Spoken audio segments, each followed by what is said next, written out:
So hey, what's up? I'm in St. Joseph, Missouri. I drove all the way here from Boise, Idaho. I started my trip in Boise, and I had to go pick up this load of, I believe it's cheese, in Gooding, Idaho. And that's going to Carthage, Missouri, to an underground storage facility. The Caves, or the Underground as it's called. And so I picked up that load. I drove from Idaho through Utah, and I stopped in Wyoming at Little America, stayed the night there, and then I drove, I left in the early morning, drove into Nebraska, and I was just, Wyoming and Nebraska and everything is just really, really tiring. So anyway, everybody's in a huge hurry. Goes Crete, going like 20 miles an hour through the parking lot. This is, it's just a madhouse at this time of trucks racing into the parking lot to try to steal whatever last parking spots remain. And they start just like, there's so many trucks coming in here, I think a lot of the drivers feel pressured to hurry up and get into a spot. As you can already see how fast that they're going, and then they end up crashing. Like the guy who was just parking right next to me, I wanted to film that just in case he cut it in too hard and put his trailer right next to my truck, and then as he starts speeding off to try to avoid having to get a preventable accident on his record. Like this guy is about to hit the mirror right now. Almost. That's why I got cameras set up and I run them all the time. Sit here and watch, and all the drivers will sit around and just watch everyone parked until all the parking spots around you are full, and then you climb back there and go in the sleeper and go to sleep, because then you don't have to worry about somebody backing in and hitting your truck. But I can just run cameras, and if somebody does, otherwise I sit here and just complain because I'm watching drivers like this one right here. It's his second trip by, speeding around. As I was driving from Wyoming into Nebraska, Wyoming's not very exciting to drive through on Interstate 80, neither is Nebraska, and it's super windy. I hit some snow. That was pretty crazy, and it was just wearing me out. I just felt tired, so I decided to stop and take a break and get some sleep. Could have drove farther, but I didn't need to. And I'm still over here, just I'm 3 hours from my delivery. I don't need to go any further than this, and I don't have any time left on my clock to go anywhere, so I'll sit here for 10 hours. I'll leave in the morning, but at the same time everybody else is leaving, getting on the road, and head on over to the Caves to deliver this load. And that's at 11 o'clock in the morning tomorrow morning. It's 7 p.m. here right now, and I'll deliver that. I'll have 3 hours off of my 11 for driving, maybe 4, depends. Get unloaded, that'll take a couple of hours.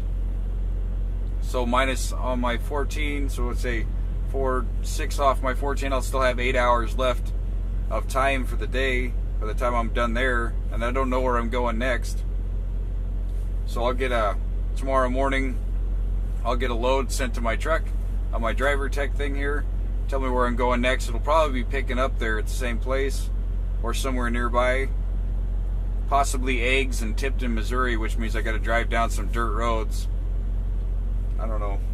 And then see where I go next.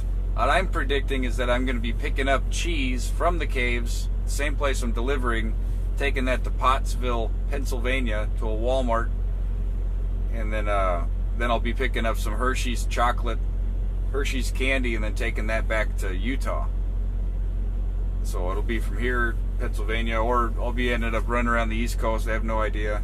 And I want to put in for some home time, because when I took that half an hour break at the park, when I took that half an hour break at the rest area, just that time getting out of the truck and being interactive in some other activity. It just separated my thinking from the job, and I think that was a huge stress reliever right there.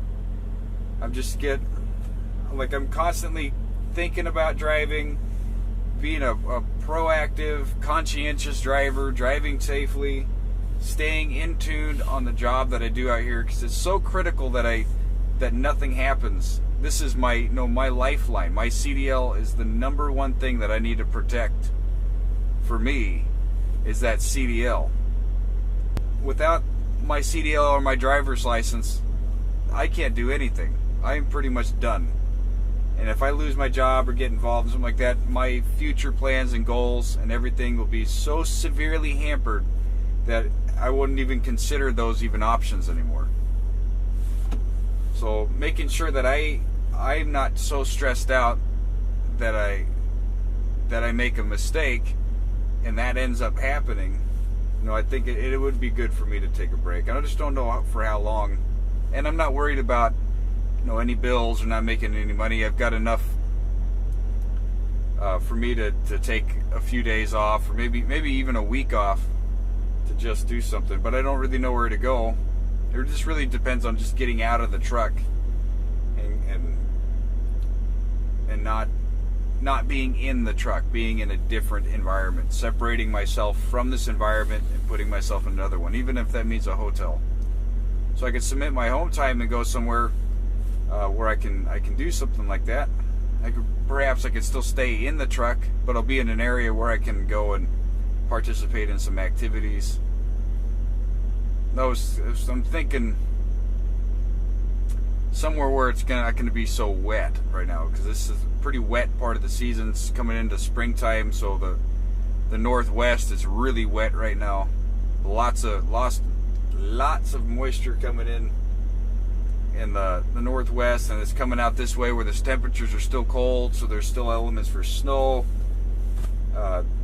It's only 31 degrees here right now, and it's overcast, and it looks like there's a possibility for snow in the area here in March. We got more issues. But I'll get up in the morning and I'll go get this load delivered and be on my way. There wasn't really much for me to film along the road. It's just boring, long, straight stretch of interstate. Imagine that. Put it in your mind.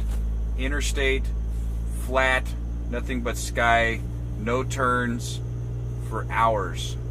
It's not the best, especially after you've been back and forth on that road, hundreds of times. Hundreds. There's nothing that you haven't seen on it. It's really hard to stay focused on driving when the road's so boring. And what do you focus on when you're on roads like that? What everybody else is focusing on? Traffic. It's the only thing to pay attention to. Traffic, and all the little micro behaviors. You notice every little tiny detail. Those little people telegraph their next move. They're getting closer to you. You just watch the truck behind you inching and inching and inching for an hour. They're just getting a little closer and a little closer, and they're governing. Then they try to pass you, and inch, and other drivers can't let off that gas pedal to let the other truck go by, and everyone that's in their cars is just trying to hurry up and get through that area. You get so frustrated, and then you get just like in the middle of nowhere, pretty much, a big cluster of vehicles driving really close to each other, high winds, and it's just a recipe for disaster. You just watch everybody behave poorly because they don't have their cell phones or any data connection for them to go online and look at Facebook while they're driving, so they're all frustrated that they have to pay attention to traffic because they can't drive distracted. So maybe cell phones are good because people are distracted from driving. Otherwise, they would just all focus on attacking each other rather than something else takes their mind off, and then I'll just notice them and avoid them all. I don't know. Anyway, I'm going to climb back here and watch some Breaking Bad and get some shut-eye. You'll have a really good one.